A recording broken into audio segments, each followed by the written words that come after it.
Hi guys! Welcome back to my channel. Ayan guys, nako, ang daming stress sa buhay guys. Buti na lang, I wanna share guys yung papi ko, nagkaroon ng baby. Update ko kayo sa mga papi ko kasi ang tagal ko na din hindi na update yung mga papi ko. Kasi ang isa kong papi kasi 8 sila guys. Tapos, pero kasi yung iba binibigay ko. Tapos, yung iba naman before sinail ko.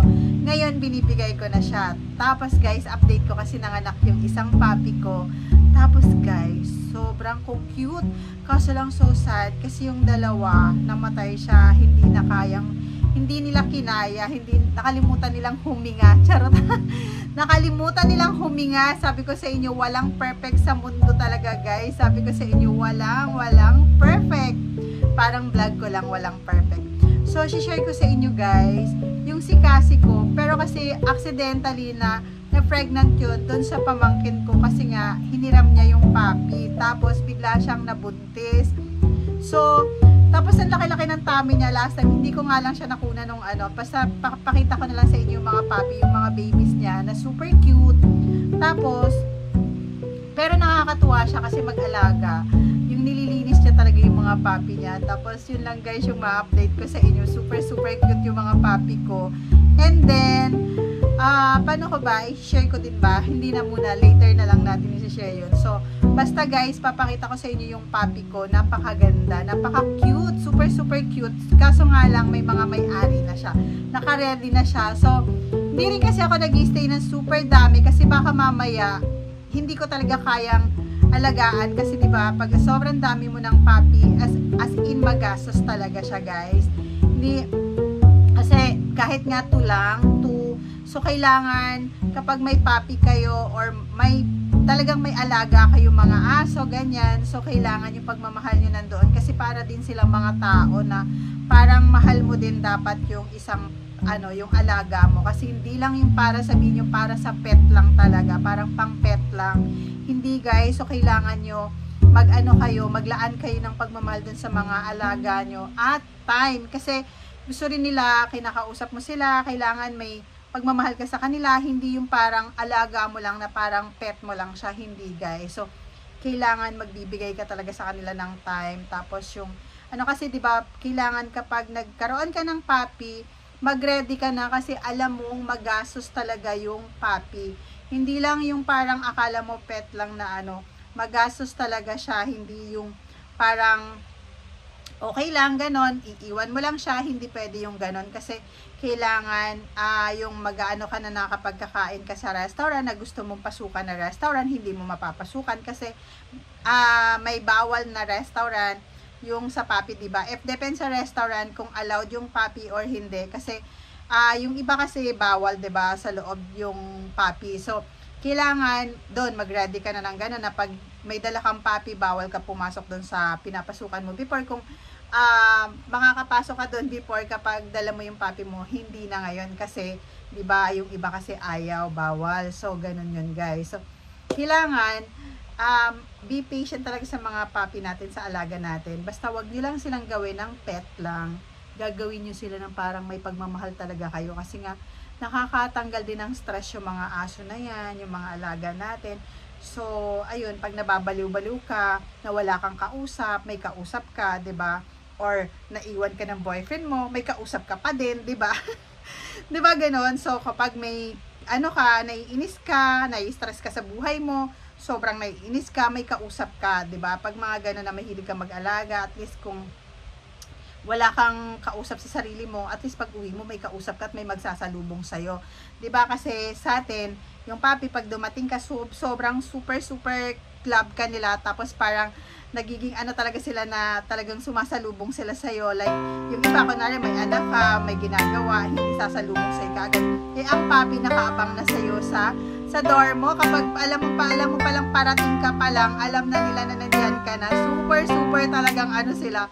Yung inaantay ka nila, so mawawala na kapag may yung pagod mo, mawawala talaga yung pagod mo. Pag nakita mo yung mga alaga mo, kasi unang-una pa lang sasalubungin ka na talaga nila, 'di ba? So nakakatuwa talaga 'yun. So yun lang yung mai-share ko sa inyo, kasi ang tagal ko na rin nag-aalaga ng papi. So ayun, tapos ang kukulit kasi nila nila talaga kahit na alam mo minsan hindi mo rin maiiwasan yung nakakagat ka nila kasi hindi naman talaga nila tendency nakakagatin ka nila. Parang pag nag-aaway sila tapos inawat mo sila, so yung isa ayaw magpatalo, di ba parang bata ayaw magpatalo. So yun naman talaga, one time nakagat na rin talaga ako ng isang alaga ko. So yun, nagpa-injection ako. So kailangan guys magpapa-inject na kayo kaagad, magpapa-shot na kayo kasi hindi rin natin masasabi kahit alaga natin talaga yun. Kasi minsan di natin alam kung may rabies sila at may rabies, kailangan magpagano na kayo kasi nga hindi pa rin natin sure. So yun lang guys yung masishare ko sa inyo. So walang perfect na vlog and see you. So wala muna tayong stress sa buhay kasi ay talagang nakaka-stress guys. Kung na-share ko yun sa inyo yung sa pala, sa Laguna ko pala. So ayun, mai-share ko na naman by next week and see you next week guys ulit. And thank you so much dun sa mga nanonood. Thank you so much and God bless you all and very careful tayo ngayon kasi summer na, lagi tayo maglalagay nung sa mga sunblock. Ako naman guys, bihira lang talaga ako maglagay kasi yung sa eyes ko din, kailangan ko din lagi. Kasi pag sobrang init, kailangan natin wearing shade talaga. So, yun lang guys, walang perfect ang vlog ko. Thank you so much and please click the notification bell para updated kayo sa vlog ko guys na walang perfect.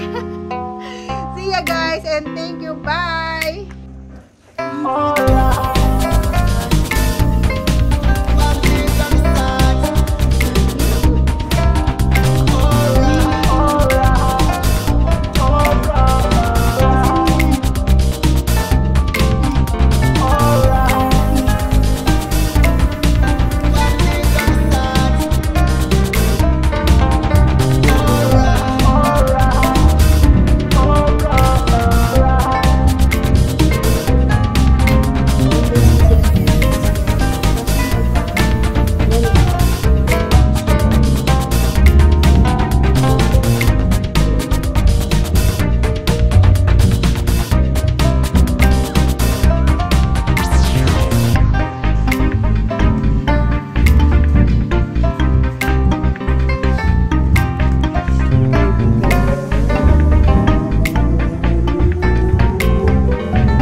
Bigay mo na. Bigay na. Sarah, talagang dyan ka sa bed? Ha? Wow! Cute ni Sarah. Oh, dito ka lang muna. Bakasyon ka muna dito. Bawal ka sa kabilang bahay. Sarah, bawal ka sa kabilang bahay. Kaya dito ka muna. Dito ka muna. Sarah. Sarah. Ayaw makinig ka. Sarah. Hoy. Dito ka lang muna. Ano? Dito ka lang. Hindi ka pwede. Hindi ka pwede. Doon ka lang muna. Diyan ka lang muna. Ano, Sarah?